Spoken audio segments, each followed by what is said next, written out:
Hey there, welcome back to Dad Life Chess. Thanks for watching this video.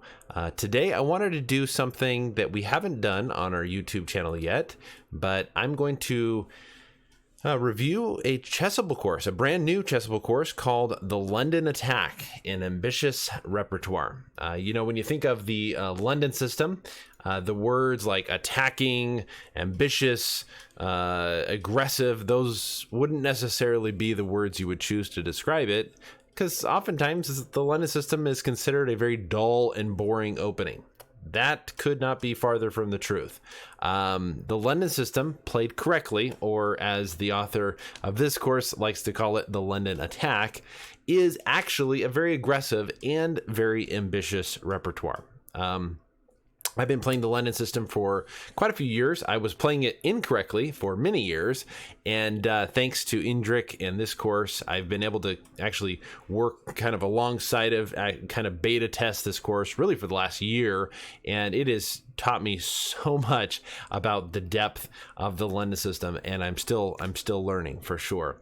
If you're not familiar with Chessable, Chessable is an online chess training resource. It is an awesome resource. Full disclosure, I do not work for Chessable. I do not get paid by Chessable, and I'm not getting paid by the author to do this review. These thoughts and opinions are my own, but I love this course, and I definitely wanted to just share it with our YouTube channel and see if it would be something that you would find helpful in your chess studies. The London system is characterized by the early d4, bishop f4, and you'll play e3, and that's the typical London system. Most people, if you've played chess for any length of time, are familiar with the London system. But this course, I think, shows that it can be played in a very aggressive and an ambitious way. It is a full white repertoire in 300 trainable lines. Full white repertoire in 300 lines, which is pretty amazing. There's probably many courses, and they're probably awesome, great courses. I just don't have the time personally to study thousands and thousands of trainable lines. The name of our channel is Dad Life Chess. I am a dad, and I have 4 kids, a job, and when there's probably even more important things in chess to study than openings, I don't have time to study thousands and thousands of lines. That's why I like the line system. It's something that I can play confidently, know that I'm going to be playing for the win each and every game if I play it correctly, and it's definitely one that's worth playing. So what you'll find in this course is 300 trainable lines. There's also some introductory lines and some extra informational lines and model games as well.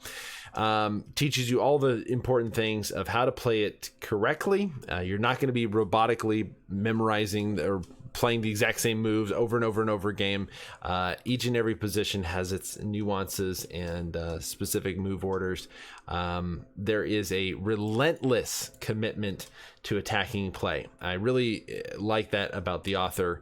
The play is very double-edged, very aggressive, and he plays it in the most thematic way possible. There is a focus on understanding, but does not shy away from concrete details where necessary. So it's not just like, hey, here's the first 5 moves, you play these no matter what. And I think everybody kind of like starts out learning the London system. Here's the 5 moves you play every single game, and then develop pieces, castle, connect your rooks. This course goes deeper. This course gives you a very ambitious way to play the London system.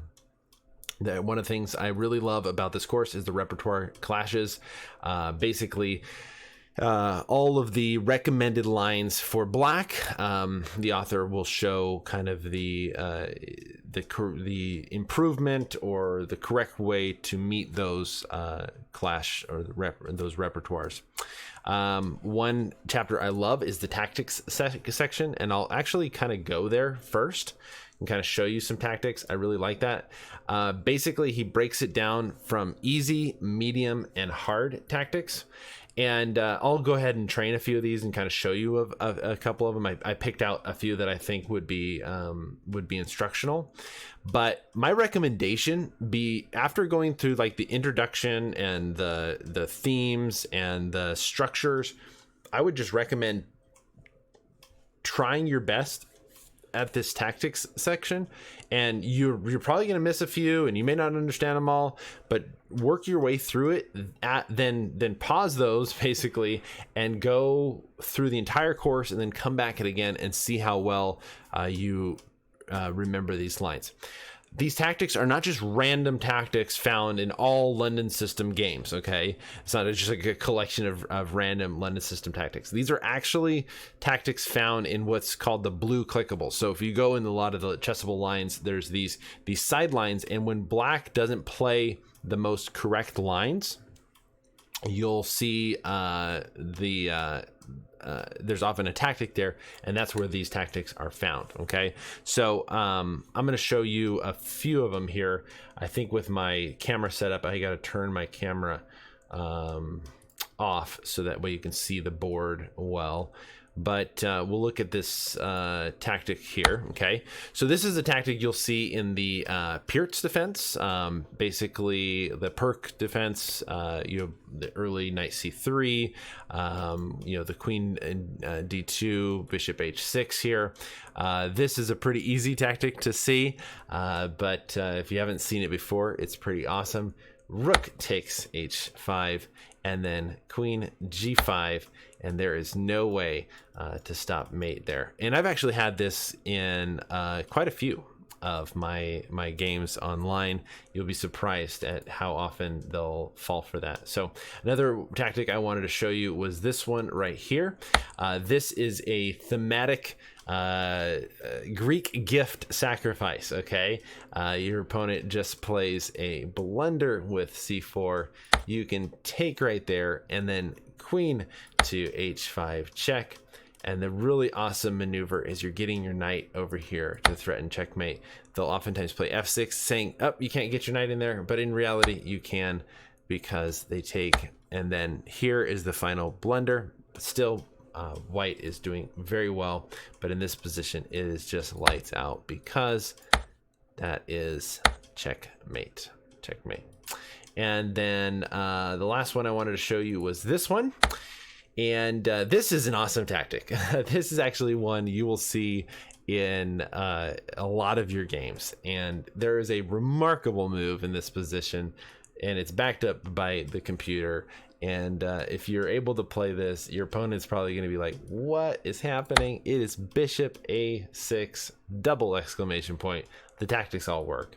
And this right here, rook b8, is a blunder. So this is where the tactic basically begins, so to speak, and then takes here with check and takes there. And white is just winning in this position. White is up a piece and a pawn, and things are going well. All right, so that is the tactics section. I really like this section. This really great tactics from the course, and very thematic stuff. He talks about structures and themes. This is a great chapter going over all the different pawn structures and different thematic ideas that you might find in your games. This is one that I really love. It's very thematic to the London system, and when they play this early bishop f5, kind of a copycat system, you'll play this early c4, and then you'll play queen b3. If they play queen b6, you'll push the pawn, they'll take, and then you have this just very easy idea of expanding on the king side, expanding on the queen side, attacking on the queen side, expanding on the king side, and you'll see this in many of your games. Going back to the introduction part, I want to mention real quick, his recommended move order is the two knights variation. When you play the London system, it's d4, d5, bishop f4. That's the recommended move order. The early, you don't play knight f3, then bishop f4, bishop f4 right away, knight f6, then e3, c5. At this point, like even when I first learned the London system, everybody was playing c3. and you would wait to develop your G1 knight really until after you've developed your bishop and your other knight. That's not the case anymore, because black was able to find a line with this bishop f5, early bishop f5, which really gave equality, perhaps even an advantage to black. It was really quite annoying for London players, but thankfully this knight f3 move order allows you to sidestep those lines, and really in all of the lines, white is either equal or better in all the lines. So that's important to know, and he talks about that in great length, kind of what not to do, why we choose this move order. Then he goes through London heroes. This is a great section. The players that play the London system, and these are kind of the heroes of the London system. You have Gatakomsky, you have Magnus Carlsen, a lot of great players that play the London system. These are ones you want to follow their games to get a better understanding of the London system. Okay, so he goes through, there's the exchange Caro, there's the early tricky Queen B6, Bishop F5 lines. I'll look at this one real quick. Actually, let me show you, because this was recommended. Yeah, this was the one that was recommended in Logazar's Crush the London System, a repertoire, I think, on Chessable. So, yeah, basically, okay, let's see. This is another reason why the two knights move order is correct, and this is the position I was mentioning earlier. This early bishop f5, when in the old London system style with the c3, hold back your knight, they would play this, and you weren't able to develop your bishop, and they were going to play queen b6. But in this position, you just take the pawn, and you're able to attack the bishop on f5, and if they don't allow you, if they try to protect it by either dropping it back or something like that, knight takes, retake back, you're going to keep your pawn, drops it back. That's a blunder, because that's a mistake, because you're going to be able to play bishop b5, and you're going to be able to keep this pawn, actually, because the threat on c3, rook c8, and b4, and you're going to be able to keep the pawn. Bishop g4 doesn't work as well, because you can play f3, bishop h5, and again bishop b5, and you're able to save your pawn on c5. So they have to go into this line here. You're going to be doubling their pawns on the f file. But the key move, he mentions this, is after castles, bishop e2, knight e4. Whenever they play knight e4, you take that knight, because you do not want to allow them to play g5, g4, and attack on the king side, kind of a pawn storm. So you'll take that knight, and then you'll see all the different lines, but basically allows you to play on other sides of the board. You sometimes will castle queen side. You'll sometimes sacrifice pawns on the king side to get an attack, and these are great positions, very fun to play, and give white all the chances to play for the win. Okay, so he goes into great detail in the bishop e7. The bishop e7 lines are a lot of fun to play. You'll get a lot of thematic Greek gifts in those lines. Then the very main lines, bishop d6. There was actually a model game he has in here by Ali Stein Stockfish. This was a computer game, actually, in 2020 last year. And the move order was a little bit different to start off with. They started off with the knight f3, knight f6, but gets into our repertoire here. Drops back. There is a remarkable move and very highly theoretical, trendy line, and that is this move, b6, e4. And I'll tell you this, 90% of the people that you play are just going to take that pawn, because they don't want to allow you to push to e5, okay, and fork their knight and their bishop. So they'll oftentimes take here. Well, the tactics and everything work out really well. Matter of fact, I had a game recently on chess.com, Bliss game, and it was I think like a 12 move miniature or something very close to that, because there's some crazy tactics, and if black doesn't know what they're doing, they're going to get crushed. But the theoretical best move is actually to move the bishop back. Seems so anti-intuitive. It doesn't seem like it would make any sense. Bishop e7, then you play e5, then they play knight h5. Seems like he's going to get your bishop, and it seems like black's getting out of this pretty easily. But the remarkable move is knight g5. You're attacking the knight. You takes here, back. Ali Stein actually went on to win this game, beating Stockfish. Quite a game. I would encourage you to go over it. A lot of attacking ideas. But if you're wondering after a position like this, if you're wondering, look at that position right there and tell me that the Lenin system is boring. That is not a boring opening. So definitely fun and exciting chess. The Slav is a great one. The early e6, he explains this move order situation where you don't retreat back to g3, very important. And then the Queen's Indian is a really great one. Oh, the Pirts. This is a good one to see. So, like, okay, here against the early g6 to fianchetto the dark squared bishop, you'll play knight c3, and the idea is you want to play for an early e4. And now modern theory doesn't say they should play bishop g7 right away. Oftentimes they should play d6, hold that back for just a little bit, but this is incredibly thematic. He does cover all the other more theoretical lines as well, but this will give you an idea of the thematic play. You'll castle your castling queenside, and then boom, bishop h6. The idea is you're going to play h4, h5. You're going to play f3, g4, and it is just both players. It's dynamic. They're both playing on both sides of the board, but I just find it's easier in these positions to play as white. I would much rather be white in this position. Your attack is coming much quicker, and you're doing very well, and the computer agrees as well.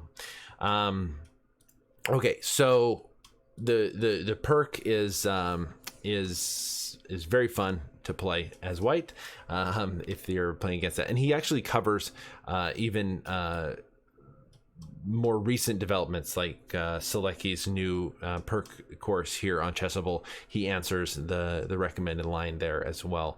It's definitely one to look at. The Benoni is neat. The Benoni is actually a really great line. He talks about, he gives two different variations with the early queen b6, and so like here in this line right here, the queen b6 after bishop f4, c5, e3, queen b6. The most common move is knight c3, and he does give this line. However, the one that I absolutely love is this idea of queen b6, knight f3. Idea is just let them take the pawn. And you're going to get an overwhelming development advantage. Knight c4, everything is being covered. The idea here is in this line, actually, boom, the queen is actually trapped. And here we are in move 9. So significant already winning advantage, +5 the computer gives. So definitely, of course, black can deviate, and he gives all the theoretical lines as well, but good to know the ideas behind that line. I really like that early knight f3. Just allow the pawn to be taken, get good development, and play for the win. Last chapter here is the model games. There's some great games in the model games chapter. There's also games, like I mentioned, throughout the Chessable course, but here's one by Daniel Naroditsky. This was a Pro Chess League game played in 2019, and following the repertoire, all of this is pretty standard. Okay, here we go. Now, this is a really good line. This was a line that was recommended by Wesley So, and I think in the course it's called the So line, the Wesley So line. The idea is bishop knight h5, causing the bishop to leave this diagonal. So now bishop d6, but you're able to play knight e5, and g6, g4, knight f3, f4. Okay, clamping down on the e5, and there's the game goes on. White wins this game, but it's a great example of what to do in these lines. So definitely some awesome stuff to look at in this course. And one thing I would say is this course is definitely something that, even as an adult improver, somebody that has maybe limited amount of time to study chess, this is a wonderful, wonderful option to have an ambitious repertoire with literally just 300 trainable lines. So if you're interested in this course, check it out on Chessable. It's brand new, and hopefully it'll be a help in your chess if you want to take up the Lenna system, or want to learn the Lenna system probably correctly if you've been playing it for a little while. Chessable's awesome. It's an awesome resource. They have money back guarantee, so if you're not satisfied with the course, although I'm sure you will be satisfied, they'll give a full refund. So definitely check it out. But if you have any questions, let me know in the comments, and feel free to like and subscribe to our channel. Hey, thanks so much. Until next time, thanks for watching Dad Life Chess.